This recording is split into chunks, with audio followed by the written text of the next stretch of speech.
कि दुनिया में जो भी दीर्घजीवी होता है उसका बुढ़ापा आना तय होता है। इसलिए हम जब मंदिर में परमात्मा की पूजा करते हैं तो मंत्रोच्चार के साथ बोलते हैं, जन्म जरा रोग मृत्यु निवारणाय।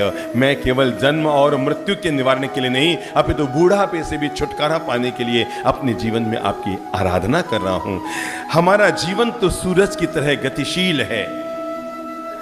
भोर हुई समझो हम माँ के पेट में आए हैं, सूर्योदय हुआ यानी हमारा जन्म हुआ है, दोपहर यानी हमारी जवानी है, सांझ यानी हमारा बूढ़ापा है, और रात को तो आदमी की खत्म ही कहानी है। बूढ़ापा कभी भी आदमी के लिए अभिशाप नहीं है, बूढ़ापा आदमी के लिए वरदान बनता है।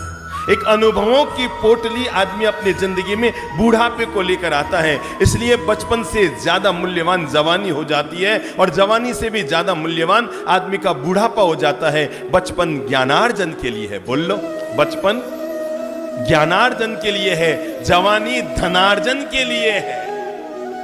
बचपन ज्ञानार्जन के लिए है, जवानी धनार्जन के लिए है, पर आदमी का बूढ़ापा तो उसके पुण्यार्जन के लिए होता है। और हर आदमी को चाहिए कि वो बूढ़ापे की दहलीज पर पहुंचे उससे पहले अपने जीवन को इतना आनंद से भर ले, इतना मुस्कान से भर ले, इतना शांति से भर ले कि बूढ़ापे के हर पल को, हर क्षण को बहुत आनंद, मीठा, मधुर और माधुर्य भरा इंसान बना सके। किसने कहा कि बूढ़ापा अभिशाप है? मेरे भाई, जिनको जीना नहीं आता ना, वो बूढ़ापे को बुनबुनाते हुए जीते हैं, लेकिन जिनको जिंदगी जीना आता है वो बूढ़ापे को बुनबुना कर नहीं जीते, वो बूढ़ापे को गुनगुनाते हुए जीते हैं। ये अनुभवों का अनमोल खजाना इंसान के हाथ में लगता है। किस्मत वाले होते हैं वे लोग जिनके घर में वयोवृद्ध लोग हुआ करते हैं।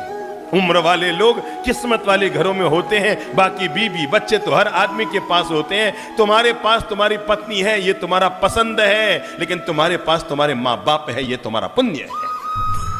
और जो व्यक्ति अपने पसंद के चक्कर में पुण्य को हाथ से चिटका देता है, वो पसंद को तो जिंदगी भर ढोता रहता है, पर पुण्य उसके हाथ से निकल जाया करता है।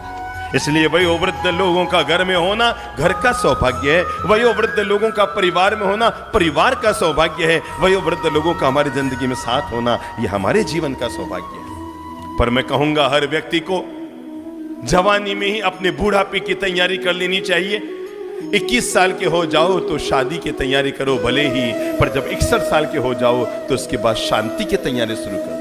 जैसे 21 साल का लड़का होता है ना, तो सपने लेने लग जाता है, बस अब मैं शादी करूंगा, अब मैं शादी करूंगा, अब मेरी शादी होने वाली है। मैं कहूंगा जब 60 साल के हो जाओ, 61 साल के हो जाओ तो दिमाग बनाना शुरू कर दो, बस अब धंधे से अपने आप को बाहर कर रहा हूं, अब व्यापार से अपने आप को मुक्त कर रहा हूं। अरे हमसे ज्यादा अच्छे तो वे पंछी होते हैं कि जिनके बच्चों के अगर पंख लग जाए तो उनको भाग्य भरोसे आसमान में छोड़ देते हैं। एक हम हैं जो 75 साल के हो जाए तब भी लगता है अभी बेटा घर नहीं संभाल पाएगा, मुझे संभालना पड़ता है। मेरे भाई उसकी टाबर हो गए हैं, उसकी जिंदगी नई शुरू हो गई, वो अपना धंधा पानी कर रहा है। एक बार आप उस पर भरोसा करके मुक्त होकर तो देखो।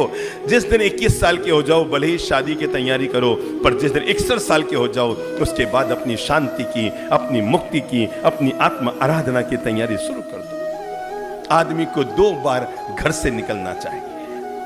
नंबर 1 बचपन में आदमी को 2 बार घर से निकलना चाहिए। नंबर 1 बचपन में, और बचपन में निकले आदमी ज्ञान को पाने के लिए, और नंबर 2 बचपन में आदमी को निकलना चाहिए मुक्ति को पाने के लिए। संसार में रहते हुए भी जो लोग अपने जीवन को मुक्ति के मार्ग पर ले आते हैं, मैंने कहा पहला है ब्रह्मचर्य आश्रम, नंबर 2 है बोलो बोलो गृहस्थ आश्रम सुख और समृद्धि के लिए, नंबर 3 है वानप्रस्थ आश्रम धर्म कर्म के लिए, नंबर 4 है संन्यास आश्रम शांति और मुक्ति के लिए। 10 साल के हो जाओ तो क्या करो?